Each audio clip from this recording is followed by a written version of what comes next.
Wow, ভরপুর ভরপুর ভরপুর বৃষ্টি হইতাছে, ভালো লাগতেছে। আল্লাহ তাআলার রহমত। তো বৃষ্টিটা হইলেই আকাশের মেঘটা চলে যাবে, আর এই মেঘটা দেখার পরে আমার অনেক ভয় লাগতেছে। যদি এরকম মেঘ সারাদিন থাকে তাইলে তো আর মিঠামই যাইতে পারবো না, অনেক কষ্ট হয়ে যাবে। তারপরেও যে বৃষ্টি হচ্ছে, মিঠামই যাওয়া অনেক সো টাফ হয়ে যাবে। বাইক হচ্ছে ট্রলারে তুলতে, ট্রলার থেকে নামাতে অনেক কষ্ট হয়। এই বৃষ্টির ভিতরে তো আরও অনেক বেশি কষ্ট হবে। তারপরেও আমরা সোলাগাঁও ঈদগাহ ময়দান থেকে মিঠামই এর উদ্দেশ্যে রওনা দিব।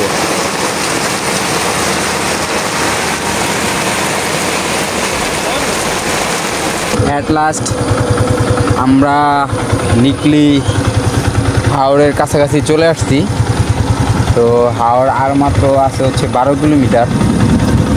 তো রোদ বৃষ্টি, সকালের আবহাওয়াটা অনেক ভালো ছিল, তারপর থেকে 9:30 থেকে যে নন স্টপ 1 ঘন্টা বৃষ্টি হয়েছে। তো বৃষ্টিটা হালকা থামার পরে তো আমরা হাওড়ের উদ্দেশ্যে রওনা দিছি।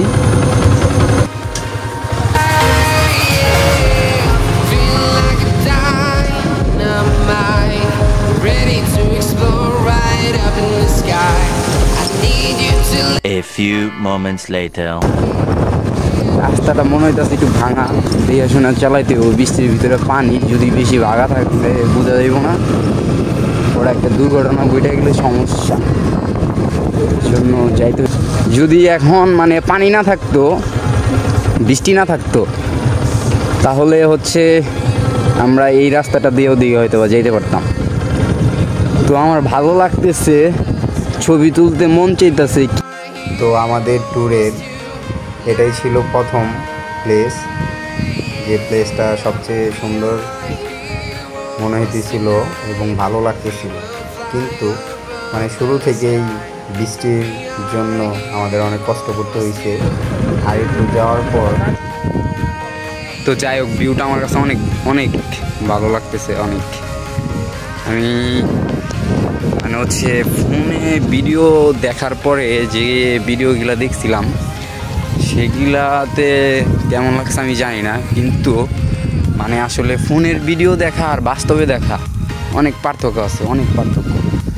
আপনারা যদি হচ্ছে মানে টাকা ইনকাম করে, টাকা না জমিয়ে যদি ভ্রমণ করেন, তাহলে সে টাকাটা জলে ফেলানো যাবে। সে টাকার বিনিময়ে আপনারা ভালো কিছুই পাবেন, যদি আপনারা ভালো কথা যেতে পারেন। দেখেন, বৃষ্টির জন্য আমার জুতার অবস্থা খারাপ, ভিজে গেছি, খালি পায়ে হাঁটতেছি। তো যাই হোক, কষ্ট লাগলেও এখন ভালো লাগতেছে। হাওড়ে আসার পরে মানে হাওড়ে আসার পরে কি, হাওড়ে তো এখনও পুরোপুরি যাইতে পারিনি, আরও 9 কিলোমিটার আছে। তো এর আগে যে ভিউ, আমার তো দেখে ভালো লাগতেছে না।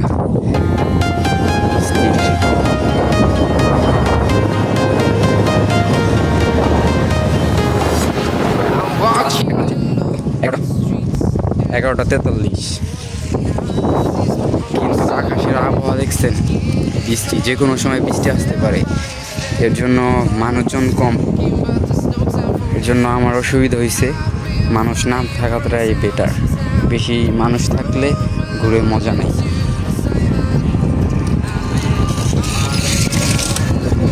বাইকটা মডিফাই করছি হচ্ছে 2000 years later. এখান থেকেই আমাদের কষ্টের যাত্রা শুরু। আমি হয়তো বা জানতাম না যে কিছুক্ষণ যাওয়ার পর এমন হবে। A few moments later.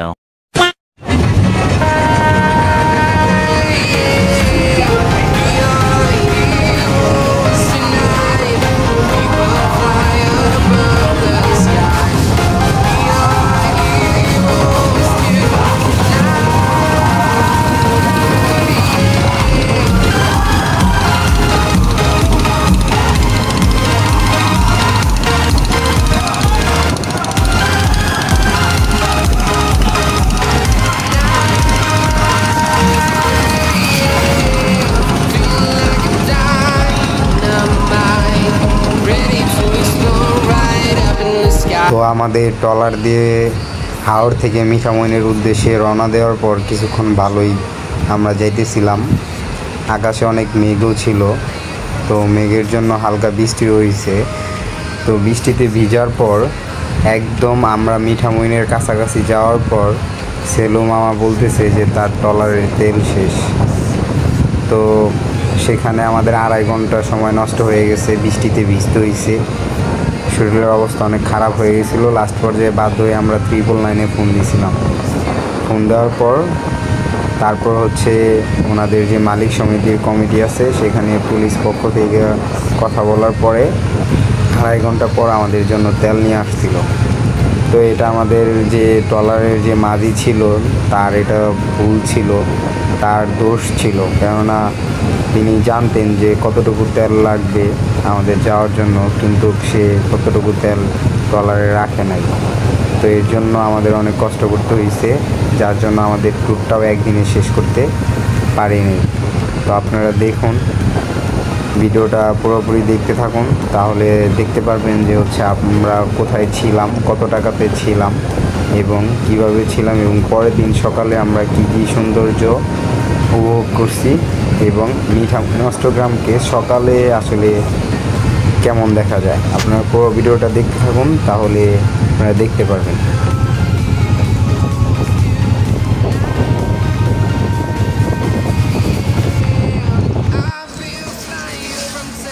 অনেক প্যারার পর রসমালাই, এই রসমালাই আর ভালো লাগতেছে না প্যারার খেতে। অ্যাট লাস্ট মানে অনেক ঝড় বৃষ্টি অপেক্ষা করে, অনেক মেঘ, অনেক কষ্ট, দুপুরের খাবার এখনও খাই নাই। দুপুরের খাবার এই যে নিয়ে আসলাম, এখন খাবো।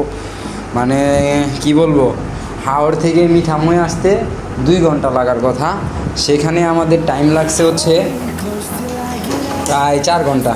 মানে মাঝখানে হচ্ছে যে ট্রলারটা দিয়ে আসছিলাম, সে ট্রলারটার তেল শেষ হয়ে গেছিলো, কিন্তু অন্য কোনো ট্রলার থেকে আমাদের হেল্প করে নাই। তারপরে লাস্ট পর্যায়ে যখন 999-এ ফোন দিয়েছিলাম, 999-এ ফোন দেওয়ার পরে তো ওনারা হচ্ছে এই মিঠামই থানাকে অবগত করছে। তো মিঠামই থানাকে অবগত করার পর তারপরে এখানে যারা এই ট্রলারগুলোর দায়িত্বে আছে থানা থেকে তাদের ফোন দিছে, এটার ব্যবস্থা নিতে বলছে। আর আদারওয়াইজ থানা থেকে পুলিশ আসবে বা ফায়ার সার্ভিস আসবে, আসার পরে যদি দেখে যে ওনাদের ইচ্ছাকৃতভাবে হয়রানি বা ওনাদের এখানে কাজের অবহেলা ছিল, তাহলে তাদের আইনের আওতায় নিবে এবং তাদের শাস্তিমূলক একটা ব্যবস্থা গ্রহণ করা হবে। এর জন্য ওনারা অতি তাড়াতাড়ি 10-15 মিনিট পর, মানে 2 ঘন্টা যাওয়ার পর তারপরে হচ্ছে ওনারা 10-15 মিনিটের ভিতরে অন্য একটা ট্রলার দিয়ে তেল আনছে। তারপরে হচ্ছে আমরা মিঠামই অষ্টগ্রামে আসছি। তো আজকে এখান থেকে আমাদের চলে যাওয়ার কথা ছিল। আপনাদের যে বেলকনি থেকে ভিউটা দেখাচ্ছি, এই ভিউটা দেখার কোনো মানে ইচ্ছা ছিল না বা হচ্ছে এখানে আসারও কথা ছিল না, কিন্তু আজকে যে ওয়েদার, এখনও বৃষ্টি হচ্ছে, আমি এই মিঠামই অষ্টগ্রামটা ঠিকঠাক মতো ঘুরতে পারবো না। এর জন্য কালকে যেন এখানে ঠিকঠাক মতন ঘুরতে পারি, এর জন্য এখানে একটা রুম নেওয়া, এখানে একটা রাত থাকার চেষ্টা করতেছি এবং একটা রাত থাকবো। এর জন্য হচ্ছে এই রুমটা আমরা নিছি। রুমটা কোথায়? এই যে রুমটা রিসিভ, এই যে এটা হচ্ছে রুমটার হোটেল জলধারা, মিঠামইন বাজার, লঞ্চঘাট, কিশোরগঞ্জ। তো এখানে আমার থাকার জন্য কাল দুপুর পর্যন্ত আমি থাকতে পারবো। এর জন্য 500 টাকা ওনারা নিবে। আমি অলরেডি 300 টাকা পে করছি, আরও 200 টাকা আমার পে করতে হবে। তো যাই হোক, এখন কথা না বাড়াই, এখন হচ্ছে মানে অনেক ক্ষুধা লাগছে। 2000 years later.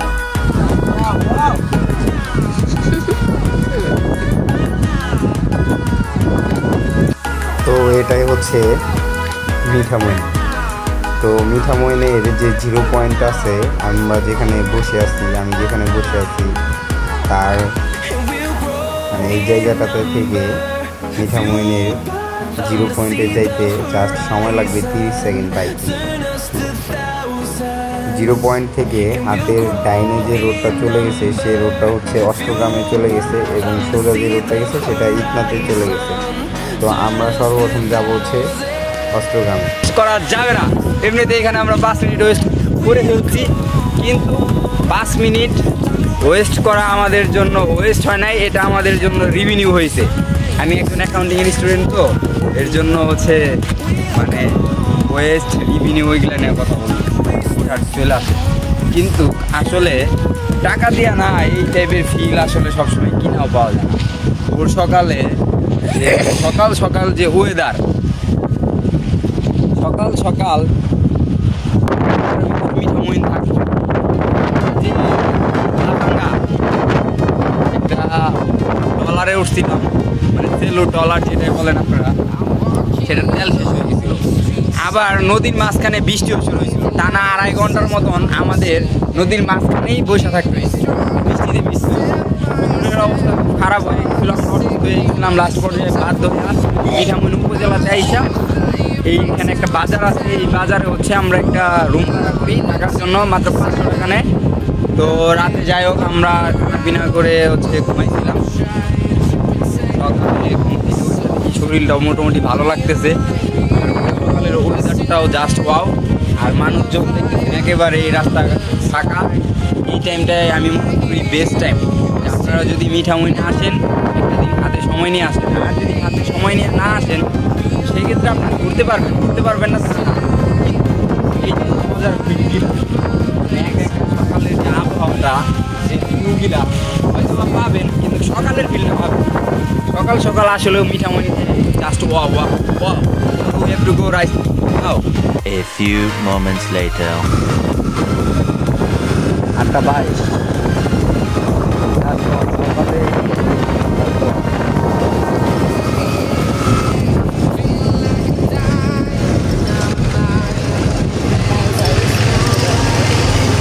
Bye bye, tata.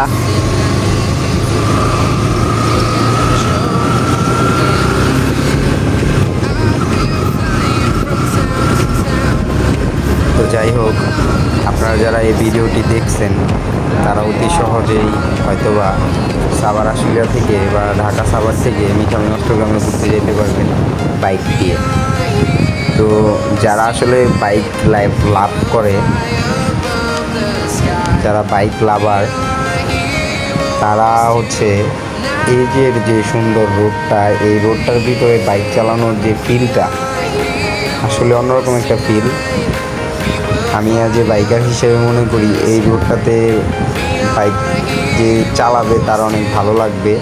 এই যে দেখেন সুন্দর চিলটা উড়ে যাচ্ছে। সকাল সকাল আপনি যখন হচ্ছে মানে বাইক রাইড করবেন, তার ভিতরে প্রচুর বাতাস, তারপরে সুন্দর প্রকৃতি, আর কিছুক্ষণ পর পর মানে 10 সেকেন্ড 15 সেকেন্ড 20 সেকেন্ড পর পর আপনার সামনে দিয়ে হচ্ছে চিল উড়ে যাচ্ছে, পাখি উড়ে যাচ্ছে, আর ঠান্ডা বাতাসে আপনার কাছে মনে হইতেছে যে বাইক কন্ট্রোল করা কষ্ট হয়ে যাচ্ছে। যার কারণে হচ্ছে আমি স্লোলি চালাইছি 50 60 70 সর্বোচ্চ 80। তো দেখেন এই যে আমার সামনে দিয়ে যখন চিলটা যাচ্ছে আমার অনেক ভালো লাগতেছিল। তো আপনারা যদি এই ফিলগুলো নেওয়ার জন্য মিঠামইন অষ্টগ্রামে যেতে চান বাইক দিয়ে, তাহলে আপনারা যেতে পারেন। এবং আমি যেভাবে গিয়েছিলাম আপনারা যদি সেভাবে যান তাহলে সাভার আশুলিয়া থেকে অতি সহজে যেতে পারবেন। বা যারা ঢাকা থেকে যেতে চান তারা গাজীপুর হয়ে কাপাসিয়া হয়ে কীভাবে লিকমিল হাওর যাবেন, তারপর হচ্ছে অষ্টগ্রামে যাবেন, মিঠামইনে যাবেন, তাহলে দেখতে পারবেন। আর যদি কেউ আপনারা অন্য কোনো ওয়েতে আসতে চান তাহলে অতি সহজে আরও একটা ওয়ে আছে, সে ওয়েটা হচ্ছে খেলা ফেরিঘাট। এখান থেকে করিমগঞ্জ আর একটু দূরে। তো আমরা একটু আগে নামলাম ফেরি থেকে। তো আমি যে ফেরিঘাটটা দেখালাম সেটা হচ্ছে বালিখালা ফেরিঘাট। তো আপনারা যদি নিকলি হাওর হয়ে মিঠামইন অষ্টগ্রামে না আসতে চান, আরও অল্প সময় আসতে চান, তাহলে আপনারা বালিখালা ফেরিঘাটটা যে আছে সেখানে যাইতে পারেন। সেখান থেকে হচ্ছে আপনারা মিঠামইনে চলে আসতে পারেন। সেখান থেকে সময় কম লাগবে, ভাড়াও কম লাগবে এবং আপনাদের বাইকটাও সেফ থাকবে।